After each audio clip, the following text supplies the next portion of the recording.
तभी वो लबादे वाला आदमी तेजी से उसके करीब पहुंचा और उसने कसकर मनीष का गला पकड़ लिया। मनीष की चीख महल की दीवारों में ही सिमट कर रह गई। गांव के लोगों ने राजमहल की अच्छे से तलाशी ली, लेकिन राजमहल इतना बड़ा था कि अपना पूरा दिन लगाने के बाद भी वो आधे राजमहल की छानबीन भी नहीं कर पाए थे। तांत्रिक महाराज, अब तो रात होने वाली है, अभी तक उस तहखाने का कुछ पता नहीं चला। उसको ढूंढना इतना भी आसान नहीं है जितना हमने सोचा है। मुखिया जी, हम रात में यहाँ नहीं रुक सकते। अवश्य, हम सभी यहाँ से निकलते हैं, सुबह होने पर फिर से आएंगे। ये सभी राजमहल से निकल ही रहे थे, तभी सामने से इनको मेघना आती हुई नजर आई।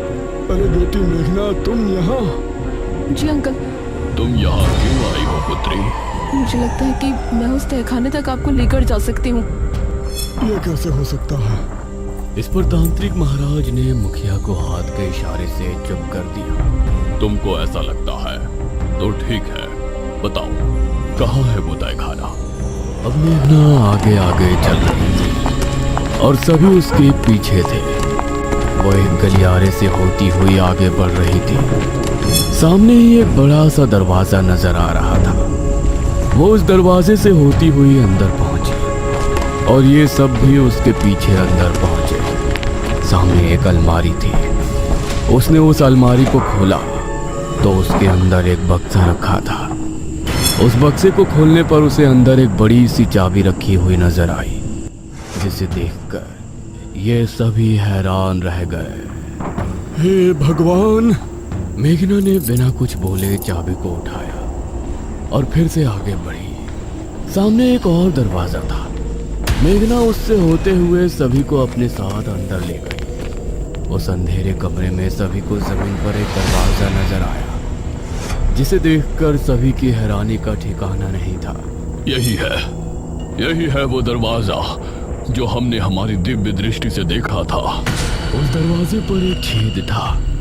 मेघना ने उस छेद के अंदर चाबी लगाकर 3 बार घुमाया। अब इसे उठाकर देखो। तांत्रिक महाराज के कहने पर 2 आदमियों ने दरवाजे को उठाकर देखा तो वह आसानी से उठ गया। दूसरी तरफ अनुज और इशिता घर पर मौजूद थे। अनुज, मेघना कमरे में नहीं है। क्या मतलब? कहाँ गई अब वो? मुझसे तो टॉयलेट की बोल के गई थी, अब देखा तो वहाँ भी नहीं है। यह सुनकर अनुज हैरान रह गया। इस तरफ राजमहल में ये सभी तहखाने के अंदर पहुंचे। वहाँ एक शीशे के बक्से में एक किताब रखी हुई नजर आई। हाँ, यही है बेरमपुर पुराण। सभी किताब को देखकर खुश भी थे और हैरान भी। पुत्री, इसे उठाओ और फिर हम किले पर चलते हैं।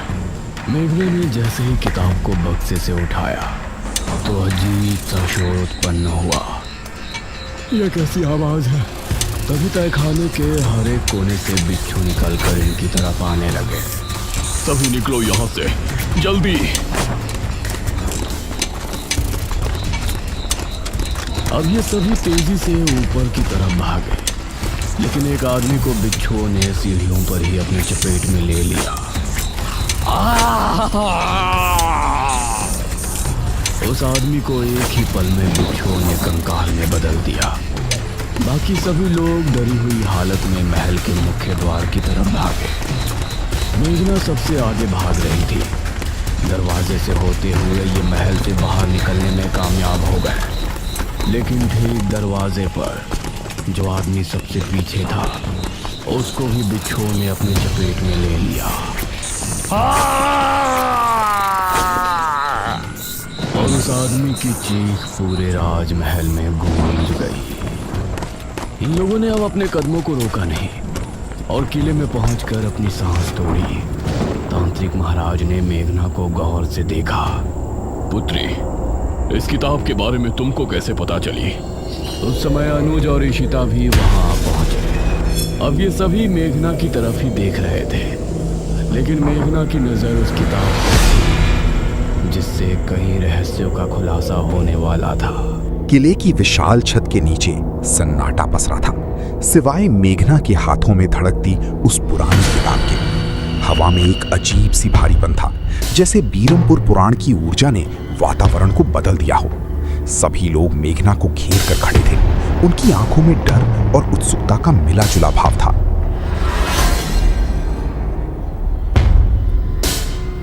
मेघना, तुमने जो किया वह कोई साधारण बात नहीं है। यह किताब सदियों से एक अभिशाप के नीचे दबी थी। आखिर तुमने इसे ढूंढा कैसे? मुझे नहीं पता महाराज। जब मैंने इसे हाथ लगाया तो मुझे लगा जैसे मेरा शरीर मेरा नहीं रहा। मुझे सब कुछ धुंधला सा दिखाई दे रहा था, जैसे मैं किसी और युग में जी रही हूँ। मेघना, तूने हमसे झूठ बोला। तूने कहा था कि तू बस टॉयलेट जा रही है, लेकिन तू राजमहल पहुंच गई। तुझे कैसे पता था कि तहखाना वहीं है?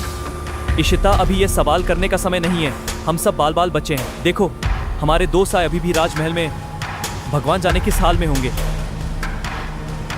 अनुज सही कह रहा है। निशिल मोलू का प्रकोप बढ़ गया है। तांत्रिक महाराज, अब जब किताब हमारे पास है तो क्या हम उस शाप को खत्म कर सकते हैं? यह किताब केवल एक साधन है। इसमें लिखे अनुष्ठान को पूरा करने के लिए उस दिव्य स्थान की आवश्यकता है जहां से राजा ने इसे छुपाया था। लेकिन मुझे डर है, मेघना के अंदर जो शक्ति जागृत हुई है वह किसी खतरे का संकेत है। अचानक किताब से एक नीली रोशनी फूटने लगी। कमरा उस रोशनी से भर गया। कमरे की दीवारें कांपने लगी और एक अजीब सी चीख, जैसे हजारों आत्माएं एक साथ चिल्ला रही हों, पूरे किले में गूंज उठी। ये क्या हो रहा है? मेघना, किताब को फेंक दे, ये हमें मार डालेगी। मेघना, मैं नहीं छोड़ पा रही हूँ। ये मेरी बाहों में चिपक गई है। मुझे कुछ सुनाई दे रहा है। कोई मुझे बुला रहा है। वो दमयंती है। वो कह रही है कि अब समय आ गया है। मेघना, मेरी तरफ देखो। घबराओ मत, मैं तुम्हारे पास हूं। सब ठीक हो जाएगा। अनुज, पीछे हटो। यह अब मेघना नहीं है। इस किताब ने उसे अपनी चपेट में ले लिया है। अगर हमने अभी इसे नियंत्रित नहीं किया तो यह पूरे गांव को राख में बदल देगी। महाराज, कुछ कीजिए। निशिल मोलू दरवाजे के बाहर इकट्ठा हो रहे हैं। वे अंदर आने का इंतजार कर रहे हैं। किले के मुख्य द्वार पर जोर जोर से दस्तक होने लगी। ऐसा लग रहा था जैसे कोई भारी चीज दरवाजे को तोड़कर अंदर आना चाहती हो। तांत्रिक महाराज ने अपने थैले से पवित्र राख निकाली और हवा में छिड़कते हुए मंत्रों का उच्चारण शुरू किया। हे अदृश्य शक्तियों, इस बंधन को स्वीकार करो। ओम ह्रीम क्लीम शाप विमोचनाय स्वाहा। नहीं! वो मुझे देख रही है। वो राजमहल की रानी है। वो कह रही है कि उसने अपना खून इसलिए बहाया था ताकि कोई उसके साम्राज्य को फिर से जी सके।